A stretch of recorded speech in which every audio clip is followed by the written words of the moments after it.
Olá, tudo bem com vocês? Começando mais uma revisão da lição dos jovens. O material que a gente vai conversar sobre hoje é da quarta-feira, 6 de agosto. E olha, o tema é um daqueles que dá nó na cabeça, né? A complexidade do livre-arbítrio. Ah, sim, com certeza. Parece simples falando assim, mas, uau, é difícil entender às vezes. E vamos ser sinceros, a gente usa e acaba se complicando, né? Pois é. Como é que a gente concilia o agir de Deus, o chamado dele para fazer a vontade dele e ainda ter essa liberdade de escolha? Como viver isso? Essa liberdade, mas dentro da vontade de Deus. Essa é a grande questão, né? O material que a gente está usando hoje, ele ressalta uma coisa interessante, que apesar de ser um tema assim controverso, cheio de debate, a liberdade de escolha em si, ela é vista como uma prova enorme do respeito de Deus por nós, suas criaturas, sabe?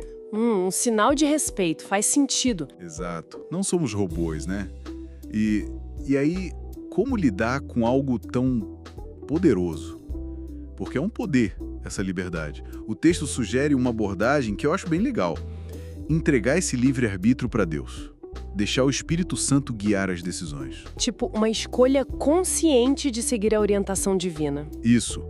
Não é anular a escolha, entende? Mas é escolher alinhar a nossa escolha com a sabedoria de Deus. Essa ideia é forte. Mas aí já puxa outra coisa, né? Outro vespeiro. Predestinação.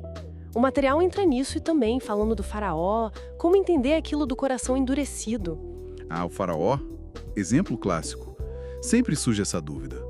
Como que Deus, que a Bíblia diz que quer salvar todo mundo, vai lá e endurece o coração de alguém? Exato, e o material até cita uns textos pra gente pensar, né? Sim, sim. Ajuda a contextualizar. Tem aqueles textos que mostram claramente que Deus conhece o futuro.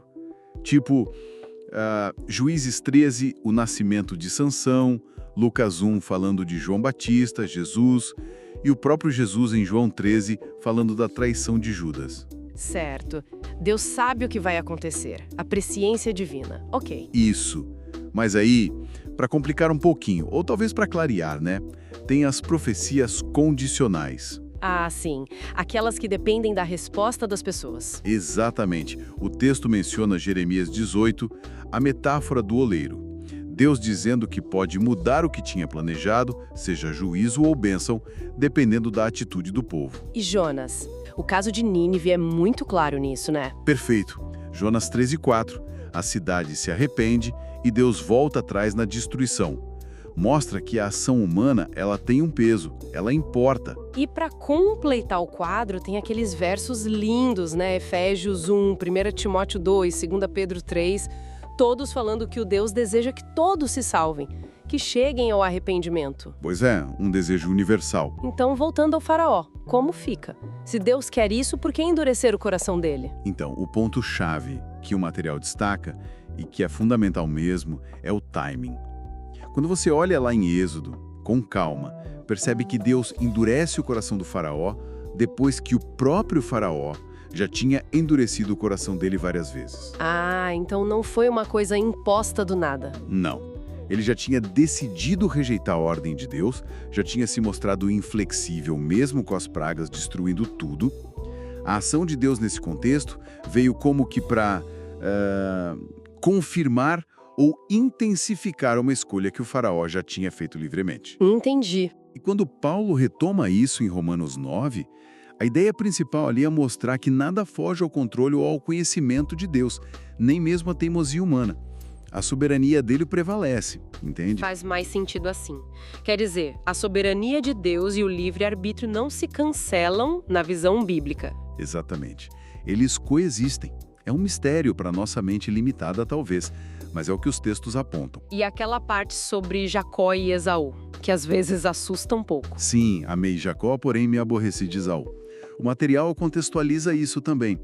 Lembra que essa fala, citada por Paulo lá de Malaquias, vem séculos depois da vida deles. Não foi antes deles nascerem? Não como uma predestinação individual para salvação ou perdição antes de existirem. É mais uma constatação histórica, olhando para as nações que vieram deles, Israel e Edom, e a hostilidade histórica dos edomitas contra Israel.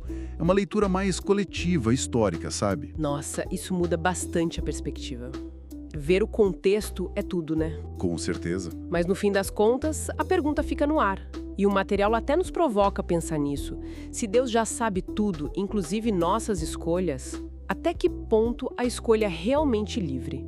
Ele só conhece o futuro ou ele o controla ativamente? É a pergunta de 1 milhão, né? Não temos uma resposta simples, empacotada, mas essa reflexão é essencial para a nossa fé, para a nossa relação com Deus. Com certeza. É confiar na sabedoria e no amor dele, mesmo sem entender tudo. Exato. A beleza está nessa confiança. Fica aí essa reflexão profunda para a gente continuar pensando. Até amanhã no próximo estudo. Até mais.